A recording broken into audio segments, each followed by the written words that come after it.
उसके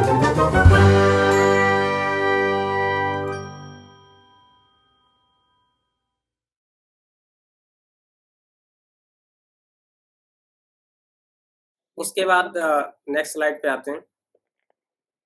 जैसे मैंने उसमें फ्रंट एंड में बताया था कई सारी लाइब्रेरीज और फ्रेमवर्क हैं, वैसे बैकएंड के लिए भी काफ़ी सारी लाइब्रेरीज और फ्रेमवर्क्स हैं। इनमें जो टॉप पे इस टाइम पे है आपका, वो आपका लारावेल है। लारावेल एक पीएचपी का आपका फ्रेमवर्क है, पीएचपी में लिखा हुआ फ्रेमवर्क है ये।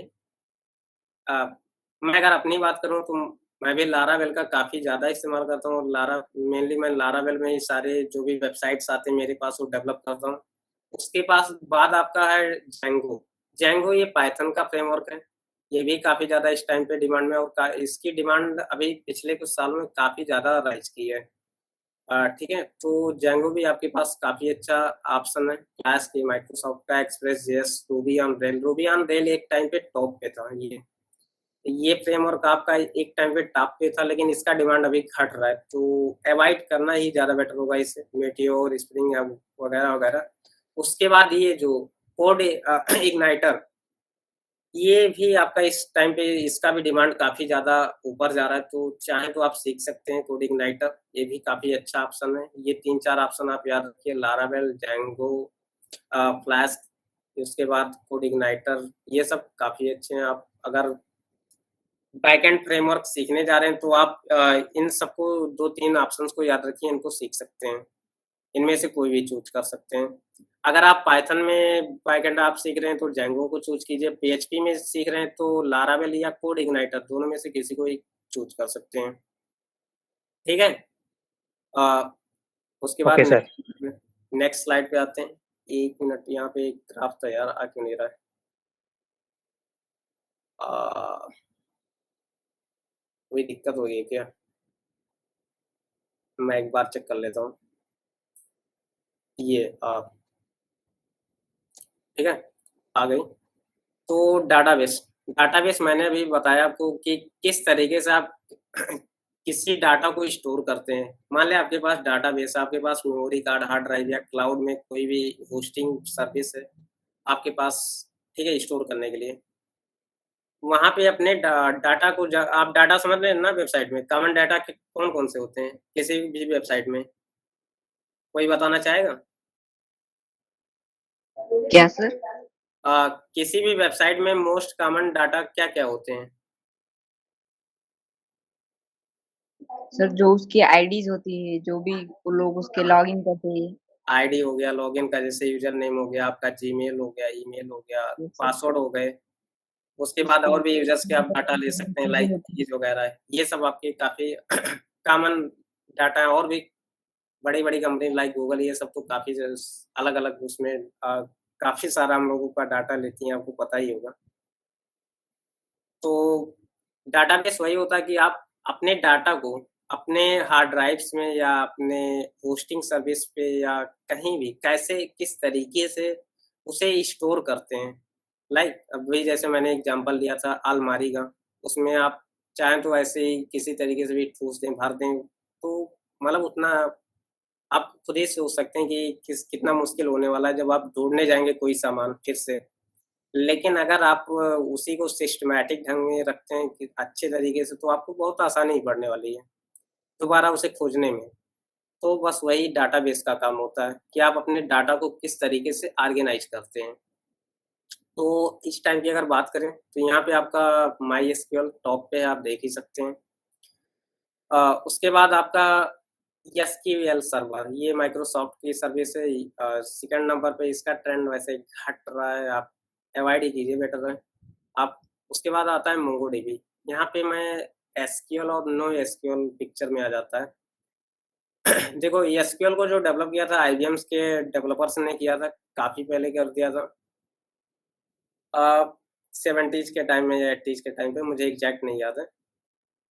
और जो नो एसक्यूएल आया है, एसक्यूएल बता दूँ, एक प्रोग्रामिंग लैंग्वेज है, उससे भी आप डाटा काफ़ी अच्छे से ऑर्गेनाइज़ कर सकते हैं। उसके बाद नो एसक्यूएल जो 2007 या 2009 में इससे ये आया था। नो एसक्यूएल इसका नाम ही है। मतलब नो एसक्यूएल, एसक्यूएल को आपको इस्तेमाल ही नहीं करना, ठीक है? इसमें डाटा क्या होता है, जेसन के फॉर्म में होता है, जावास्क्रिप्ट अ, जेसन जावास्क्रिप्ट का एक वो है फॉर्मेट है, ठीक है? तो उसके फॉर्मेट में होता है। अब बेसिकली समझो अगर मैं अंतर बताऊँ तो माई एसक्यूएल जो होता है वो आपका टेबल्स के फॉर्म में होता है। एक्सेल शीट आप सबने इस्तेमाल की होगी, राइट? Yes x sir. हाँ, तो एक्सेल में क्या होता है, एक कॉलम होता है, रो होता है, ठीक है? Yes table sir. पूरा बेसिकली तो वही आपका माईएसक्यूएल भी होता है। माईएसक्यूएल आपका पूरा का पूरा एक टेबल होता है, ठीक है?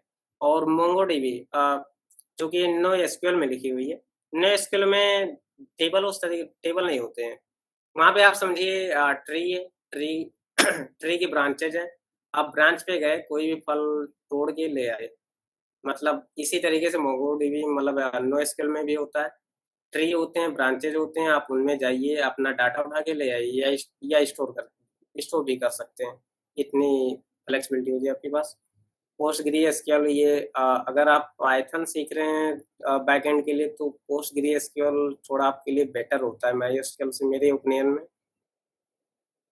वैसे इस टाइम पे आपको अगर डाटाबेस सीखना है तो माईएसक्यूएल, मोंगोडीबी या पोस्टग्रेसक्यूएल में कोई भी सीख सकते हैं। ये मत देखिए कि इनका ग्राफ काफ़ी नीचे है तो आप इनको अवॉइड कीजिए, नहीं, ये एसक्यूएल सर्वर से ये दोनों बेटर ही हैं। आप अगर सीखने जा रहे हैं अगर और माईएसक्यूएल नहीं सीखना चाह रहे हैं तो इन दोनों में से कोई भी सीख सकते हैं, राइट? ठीक है। तो नेक्स्ट स्लाइड पे आते हैं, एपीआईज़। Uh, 1 minute. तो एपीआई चलिए यहाँ पे डेफिनेशन आप देख सकते हैं पहले। It is software intermediary that allows to application to talk to each other. कुछ समझ में आया? मेरे ख्याल से नहीं आया होगा। चलिए आसान भाषा में बताते हैं। चलो मान लिया मैं फ्रंट एंड हूँ, आप बैक एंड हैं।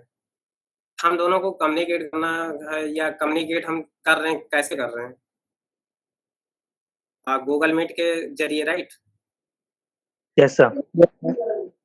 तो हम तो यहाँ पे गूगल मीट जो है आपका, वो काइंड ऑफ एपीआई हो गया, ठीक है? एपीआई है नहीं वैसे मतलब मान सकते हैं कि एपीआई का बस यही काम होता है।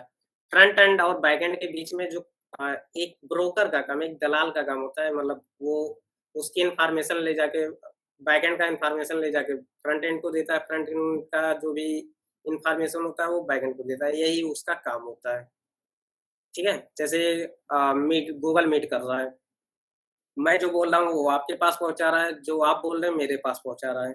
बस यही बेसिकली सिंपली यही आपका होता है एपीआई।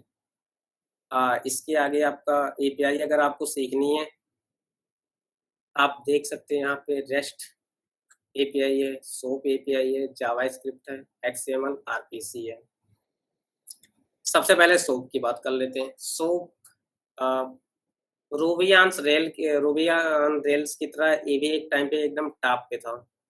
लेकिन इस टाइम पे इसका डिमांड काफ़ी ज़्यादा घट चुका है। आप देख सकते हैं केवल 18% इसका बचा है।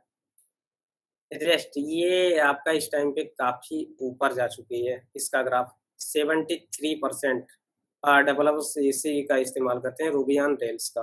ओह! सॉरी रेस्ट का, ठीक है? तो रेस्ट अगर आप एपीआई सीखने जा रहे हैं अगर आप किसी भी जॉब पोस्टिंग की वेबसाइट में चले जाइए लाइक लिंक्डइन हो गया आपका, इंटर्नशाला हो गया या कोई भी आपका क्यूबिट वगैरह, उस पे अगर आप जाएँगे और देखेंगे जॉब डिस्क्रिप्शन उसमें अगर किसी को किसी भी कंपनी को एपीआई डेवलपर चाहिए तो वो मुश्किल से आप 1-2 100 डेवलपर्स के लिए डिमांड पाएँगे या एक्सएमएल, आरपीसी इन सब का तो बहुत ही कम डिमांड है। आप मोस्टली आप 99% आप जो देखेंगे वो आपको रेस्ट ही मिलेगा। ठीक है? Yes sir. तो अगर आप एपीआई सीखने जा रहे हैं, तो आपके लिए बेटर सलू जो सबसे बेटर या बेस्ट ऑप्शन है, वो आपका रेस्ट है। आपको रेस्ट के साथ जाना चाहिए। उसके बाद हाउ कैन यू स्टार्ट? चलो ठीक है, आपने समझ लिया फ्रंट एंड क्या होता है, बैक एंड क्या होता है, एपीआईज़ क्या होते हैं, डाटाबेस क्या होते हैं, वगैरह-वगैरह। लेकिन आप स्टार्ट कैसे कर सकते हैं? आपको स्टार्ट करना है ना, कि सीखना है, तो कैसे कर सकते हैं? आपका जो सबसे पहला ऑप्शन है ये CS50। अब CS50 क्या है? CS50 एक हार्वर्ड यूनिवर्सिटी का फ्री ऑनलाइन कोर्स है। हार्वर्ड यूनिवर्सिटी आप जानती होंगी, नाम सुने होंगे। हार्वर्ड मत समझ लेना हैरी पॉटर्स का, हार्वर्ड यूनिवर्सिटी। तो वो CS Yes, sir. हाँ, तो वो एक CS50 नाम का कोर्स प्रोवाइड करता है, जो कि काफ़ी फेमस है। उसमें जो टीचर हैं आपके, वो डेविड जे मिलान उसका उनका नाम है। काफ़ी अच्छे वो उनका एक्सपीरियंस है। अ, उन्होंने एमटेक की हुई है और वो करीब 10 साल 15 साल से टीचिंग में, और उन्होंने ये CS50 पूरा डेवलप किया, पूरा मतलब बनाया कोर्स को। तो ये CS50 आपके पास सबसे बेस्ट ऑप्शन है। वैसे एक चीज़ और मैं यहाँ पे मेंशन कर दूँ, अगर आप सीखने जा रहे हैं वेब डेवलपमेंट, तो डायरेक्टली वेब डेवलपमेंट में मत जाइए। आप थोड़ा-सा प्रोग्रामिंग के जो कॉन्सेप्ट्स होते हैं, लाइक लूप्स वगैरह, ये सब थोड़े से सीख लीजिए। कोई भी ठीक है? तो ही अगर आप जाइए तो ज़्यादा बेटर होगा, आपको थोड़ी-सी आसानी पड़ेगी, ये वेब डेवलपमेंट सीखने में। अगर प्रोग्रामिंग के जो अ, फेमस कॉन्सेप्ट्स हैं, ये सब अगर आप सीख लेते हैं, एरे वगैरह हो गया जैसे। अ, पंकज शुक्ला हैंड रेज़ कर देते क्या? हेलो पंकज, लेफ्ट कर दिया मीटिंग, ओके कोई बात नहीं। तो उसी में आपका CS50 में कई सारे कोर्सेज़ हैं, आपका एआई पे मिल जाएगा, या वेब डेवलपमेंट पे मिल जाएगा, सी प्रोग्रामिंग मिल जाएगा, आपके कई सारे ऐसे वहाँ पे पड़े हुए हैं कोर्सेज़। उसी में CS50 वेब जो है वो आपका वेब डेवलपमेंट के ऊपर है, और काफ़ी अच्छा, इसीलिए मैंने ये फर्स्ट नंबर पे रखा हुआ है। आप समझ ही सकते हैं कि इतना बेहतरीन वो कोर्स होगा। तो मेरे ओपिनियन में वो काफ़ी अच्छा कोर्स है, दी ओडिन प्रोजेक्ट। अगर आप मार्वल की मूवीज़ देखते होंगे तो ओडिन का नाम तो पता ही होगा। Yes, sir. या तो ओडिन प्रोजेक्ट एक वेबसाइट है, वहाँ पे आप वेब डेवलपमेंट या और कई सारे कोर्सेज़ हैं जो सीख सकते हैं। तो ओडिन प्रोजेक्ट भी आपका एक काफ़ी अच्छा ऑप्शन है। उसके बाद फ्री कोड कैंप है आपका, ये भी एक वेबसाइट है, वहाँ से भी आप सीख सकते हैं। W3 स्कूल, अ, बिगिनर्स के लिए W3 स्कूल आई गेस सबसे बेस्ट होना चाहिए, क्योंकि आप बहुत आसानी से, बहुत सिंपल वे में बताते हैं, ठीक है? W3 स्कूल वाले। तो आप वहाँ पे जाते हैं, आप वहाँ पे डायरेक्टली कोडिंग भी कर सकते हैं आप। मतलब अगर आप डेवलपमेंट कर रहे हैं तो W3 स्कूल में, तो आपका W3 स्कूल से कभी ना कभी आपका सामना होना ही है, ठीक है? तो W3 स्कूल भी आपके पास एक बहुत अच्छा ऑप्शन है। अ, थैंक यू अपना टाइम देने के लिए। अगर कोई भी क्वेश्चन है तो आप फ्री होके एकदम पूछ सकते हैं, आपको कोई दिक्कत नहीं है। Q&A स्टार्ट करते हैं हम लोग। क्लैश बस्टर्स गेमिंग, पूछिए क्या पूछना है? Yes, sir. आपके कोई प्रोजेक्ट्स बताइए ना, क्या? कोई भी आपने अ, जो प्रोजेक्ट किए हो उनमें से कोई एक बताओ ना, अच्छा वाला। अच्छा वाला। हाँ, मैं कोई भी। मैं अगर सबसे अच्छा अभी भी मानता हूँ, जो मैंने पहला प्रोजेक्ट डेवलप किया था, दी एस्ट्रोवर्स.com, ये मैंने एक्चुअली, हम 2-3 दोस्त थे और एक साइंस मैगज़ीन अ, कंपनी हम लोग स्टार्ट करना चाह रहे थे। अनफॉर्चुनेटली वो फेल हो गया आइडिया हम लोगों का, लेकिन पूरी की पूरी जो वेबसाइट थी वो मैंने डेवलप की थी अकेले। तो लेकिन उसे अभी मैं पहला और सबसे अच्छा प्रोजेक्ट अपना मानता हूँ। दी एस्ट्रोवर्स उसका नाम था। और कोई क्वेश्चन? नहीं सर, बताइए ना, मतलब प्रेजेंट कीजिए ना, एक बार देखते हैं। बेसिकली वो वेबसाइट अब बंद हो चुका है, उसका होस्टिंग और डोमेन खत्म हो चुका है, तो अभी आपको दिखेगा नहीं। मतलब ओके सर। मेरे उस पे लोकल होस्ट पे केवल पड़ा हुआ है, मैं आपको बाद में दिखा दूँगा, उसका गिटहब का लिंक आपके पास भेज दूँगा, ठीक है? Okay sir. ठीक है, आप वहाँ से देख सकते हैं। Any other question? सर जो कोई भी ऐप्स होती है उसकी जो डाटा होता है वो कहाँ स्टोर होता है? बहुत बड़ा डाटा होता है ना, कंप्यूटर में तो स्टोर नहीं होता होगा। हाँ, तो कंप्यूटर में आपका अपनी वेबसाइट स्टोर भी नहीं कर सकते, क्योंकि आप अगर कंप्यूटर को बंद किए, शट डाउन किए, तो आपका वैसे भी वेबसाइट डाउन हो जाएगा। तो इसके लिए आपके पास कई सारे ऑप्शंस होते हैं। आप होस्टिंग सर्विसेज ले सकते हैं, जैसे कि होस्टिंगर हो गया आपका, AWS हो गया, ऐसे कई सारे आपके पास होस्टिंग सर्विसेज हैं। जो आपकी GoDaddy आपने नाम सुना होगा एक, राइट? Yes sir. ये सारे आपके होस्टिंग प्लेटफॉर्म्स हैं। यहाँ पे जाके आप अपनी वेबसाइट को होस्ट कर सकते हैं। वहीं पे आपका डाटाबेस भी बना सकते हैं, आप अपना डाटा भी सारा का सारा स्टोर कर सकते हैं। कोई और क्वेश्चन है किसी के पास? No sir. नो तो सर। आई होप आपको अच्छा लगा होगा। फीडबैक ज़रूर दीजिएगा कैसा है। कैसा लगा वैसे, आप अभी दे दीजिए फीडबैक, क्या बाद में देना? बता दीजिए कैसा लगा। सर मज़ा आ गया। अरे वाह! ये तो सही है यार। और कोई? बहुत चीज़ों की जानकारी मिली। ओके, आई होप आपको काफ़ी कुछ सीखने को मिला होगा। हाँ, कम से कम मतलब टू द पॉइंट चीज़ें क्या हैं, कैसे काम करती हैं, कैसे डेटाबेस जो एग्ज़ाम्पल आपने दिया कबर्ड का, तो वो छोटी-छोटी चीज़ों के थ्रू समझ में आया ना। Yes, yes, yes. हाँ, तो ये सब इस तरह से इतना डिटेलिंग कहीं मिल ही नहीं सकता, कनेक्टेड एकदम। नहीं, मिल क्यों नहीं सकता? मुझे भी मिला तभी तो मैंने आपको दिया।